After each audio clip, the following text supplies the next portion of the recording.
कक्षा परिचय में हम लोग इस पाठ को पढ़ने वाले हैं। उस पाठ का नाम है अ वंडरफुल प्लेस। क्या नाम है इसका? Wonderful place.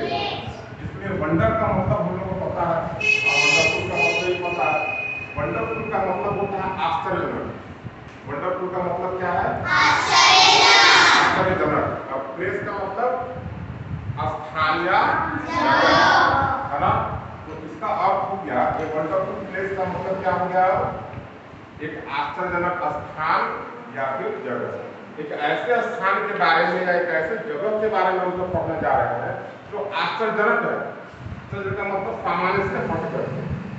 सामान्यतः ऐसा होता नहीं है, लेकिन जो हमारी कल्पनाओं में हो रहा है, ठीक है ना, उस पर किसी का कोई प्रतिबंध नहीं होता है, कोई बंदिश नहीं होता है। वह हो सकता है कि यथार्थ से बहुत हट करके भी हो। अब देखें वह बातें क्या है इस पाठ में दी गई। डू यू नो, क्या आप जानते हैं? डू यू नो का मतलब a place where chocolates grow on trees. एक वैसा जगह के बारे में क्या आप जानते हैं जहां पर चॉकलेट्स पेड़ पर उगते हैं? कभी ऐसा होता है? ऐसा होता नहीं है। तभी तो इस चैप्टर में इस बात को डाला गया है। तो हम लोग एक आश्चर्यजनक प्लेस के बारे में पढ़ रहे हैं जहां पर चॉकलेट कहां पर उगते हैं? पेड़ पर। ये नहीं कि दुकानों की दुकान में बिक रहा हो, है ना। चॉकलेट वो कहां पर उगने की बात हो रही है? पेड़ पर। What will you do if you go to that place? यदि आप वैसे स्थान पर कभी जाते हैं तो आप क्या करेंगे? आश्चर्य हो जाएगा, मन बिल्कुल प्रसन्न हो जाएगा। जितना चीज में आए तोड़ के खा लो, कोई कीमत नहीं चुकाना। पेड़ से जब फल हम लेते हैं, तोड़ते हैं, तो क्या पेड़ को उसके बदले में कोई पैसा देते हैं? नहीं। तो कितना अच्छा होता कि जब चॉकलेट कहाँ पर उगे? ठीक है ना। अब पढ़ते हैं आगे। Read and enjoy. अब पढ़ना है और क्या करना है? आनंद लेना है। Sometimes I think of a wonderful place, the king in hut and poor in place. अब हम लोग यहाँ पर एक विशेष बात को देख रहे हैं, एक अजीब बात। और क्या है? ज्यादातर या कहे सही कहे हम लोग, तो हम लोग जब कभी भी किसी राजा की बात सोचते हैं मन में, तो स्वतः महल अपने आप आ जाता है। राजा का मतलब महल। राजा जिस स्थान पर रहते हैं उस स्थान पर क्या पुकारते हैं? महल होता है ना। तो राजा सामान्यतः हमेशा एक महल में रहते हैं, लेकिन यहाँ पर हम जिस चैप्टर को पढ़ रहे हैं उसमें बताया गया है कि एक राजा जहाँ पर कहाँ रहता हो? झोपड़ियों में। हट, HUT, हट। हट का मतलब एक राजा को कहाँ रहने की बात बताई गई है? झोपड़ियों में बताई गई है। और जो गरीब है, poor, POOR, poor. Poor means और जो गरीब है वे कहाँ पर रहे? खाना की बात। The queen draws water from the well। और जो रानी है वह कुएं से पानी खींचे। कभी देखा है आपने? ऐसा कभी नहीं होता है, लेकिन हम चूंकि एक ऐसे पाठ को ही पढ़ रहे हैं जो अद्भुत अनोखा बात को हमारे बीच रख रहा है, ठीक है ना। एक ऐसा कहानी जिसमें सामान्यतः कुछ होता नहीं है, लेकिन बच्चों की कल्पनाओं को कोई बांध नहीं सकता। बच्चे अपने मन में अनेक तरह का कल्पना कर सकते हैं, नहीं कर सकते हैं?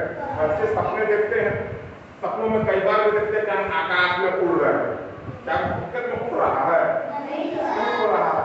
तो यह जो पाठ दिया गया है कि वंडरफुल प्लेस, यह केवल और केवल अजीब अजीब बातों से भरा हुआ है, जो आमतौर पर यह सारे भाव एक बच्चे के मन में स्वतः आ जाया करता है। The servants are seen in gold and jewels। और जो नौकर चाकर है, सर्वेंट का मतलब नौकर होता है ना, और जो नौकर है वे पूरा आभूषण पहने हुए हो, सोने का, कीमती हीरे जवाहरात, है ना। The sun is square। सूरज का आकार कैसा होता है? सूरज का आकार कैसा होता है? गोल होता है ना। लेकिन इस चैप्टर में क्या हम पढ़ रहे हैं कि वहां का सूरज कैसा हो? स्क्वायर हो, वर्गाकार। सूरज का आकार कैसा हो, स्क्वायर हो। It rises from the west, जो कहाँ उगता है, कहाँ से उगता है बताओ, पश्चिम से। आमतौर पर सूरज, या सही कहें तो सूरज प्रत्येक दिन पूर्व दिशा से ही उदयमान होता है, लेकिन चूंकि हम इस पाठ में पढ़ रहे हैं अद्भुत और अनोखा बात का, एक ऐसी बात के बारे में पढ़ रहे हैं जो केवल और केवल कल्पनाओं में ही संभव है।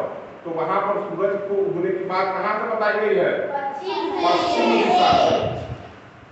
Birds live in caves and animals in nest, जहां चिड़िया गुफाओं में, मांड में, कंदराओं में रहते हैं, और एनिमल्स यानी कि जानवर कहाँ रहते हैं, घोंसला, खाना, जीपा। ऐसा होता है, ऐसा नहीं होता है। जानवर कहाँ रहते हैं, गुफा में रहते हैं, मांड में या कंदराओं में रहते हैं, बात एक ही है, सब अलग अलग है। और चिड़िया कहाँ रहते हैं, जब इस पाठ में इसके बिल्कुल इतर अलग बात बताया जा रहा है। चिड़िया में कहाँ रहने की बात है, और एनिमल्स को, ठीक है ना। द मून इज बिग, और वहाँ का जो चांद है तो चंदा मामा गाते हैं, चंदा मामा को गाते हैं ना। और वो चांद है वह कैसे रंग का है, पिंक कलर का, गुलाबी रंग का। इट सीम्स टू नियर, और बहुत पास, बहुत नजदीक हमको महसूस होता है। द स्काई इज कलरफुल, आसमान कैसा है, कलरफुल है। कलरफुल का मतलब कौन बताएगा, बताओ। Good, excellent. कलरफुल का मतलब रंगीन, जो विभिन्न प्रकार के रंगों से भरा हुआ है ना, तो क्या बोलते हैं, कलरफुल, ठीक है ना। अब जैसे इस बच्ची ने जो स्वेटर पहना है, या कलरफुल है, या एक विशेष रंग का, रेड या मरून कर सकते हैं, ठीक है ना। कलरफुल का मतलब बहुत सारा रंगों का जब समावेश हो एक ही जगह पर, तब उसको बोलते हैं कलरफुल, ठीक है ना। चलो आगे बढ़ते हैं। चिल्ड्रन हैव विंग्स, और बच्चों के पास क्या हो, विंग्स का मतलब क्या होता है, पंख होता है। दे फ्लाई टू स्कूल, वे उड़ करके स्कूल जा रहे हो, ठीक है ना। आप लोग उड़ करके आते हैं, स्कूल कैसे आते हैं, चल करके आते हैं, है ना। लेकिन यहाँ पर क्या बता रहा है, बच्चे स्कूल कैसे आएंगे, उड़ करके, अपने पंखों के सहारे। एडल्ट्स हैव व्हील्स, और जो वयस्क हैं, एडल्ट्स, देखो यहाँ पर लिखा है मैंने एडल्ट। एडल्ट का मतलब होता है वयस्क, एडल्ट का मतलब क्या होता है, वयस्क, ठीक है ना।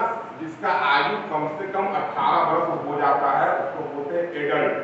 प्रत्येक मनुष्य जिसका आयु 18 वर्ष या इससे अधिक है वह क्या कहा जाता है, एडल्ट, ठीक है ना।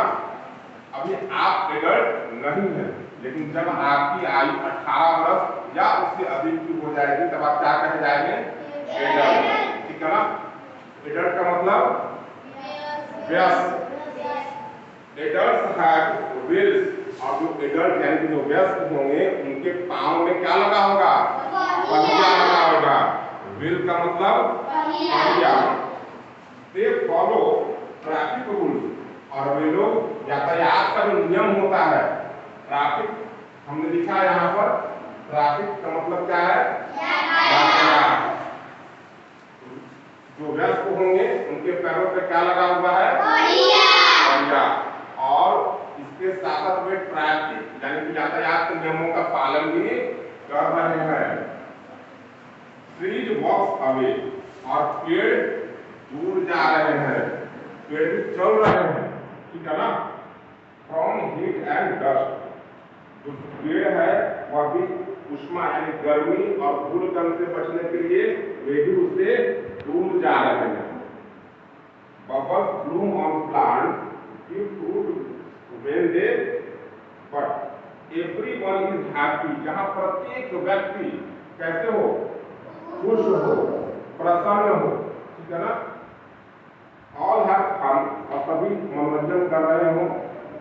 दे सिंग एंड डांस, वे क्या कर रहे हो, नाच रहे हो, गा रहे हो, मतलब बिल्कुल आनंददायी माहौल में रह रहे हो। जब हम लोग उदास होते हैं तो क्या कभी ऐसा होता है कि हम डांस करें या फिर गाना गाएं? गाना गाना, डांस करना, ठीक है ना, यह हमेशा खुशी का, प्रसन्नता का ही प्रतीक माना जाता है। जब कभी भी हम डांस कर रहे हैं या गाना गा रहे हैं, इसका मतलब है कि हमारा हृदय अंदर से बिल्कुल प्रसन्न है, खुश है, ठीक है।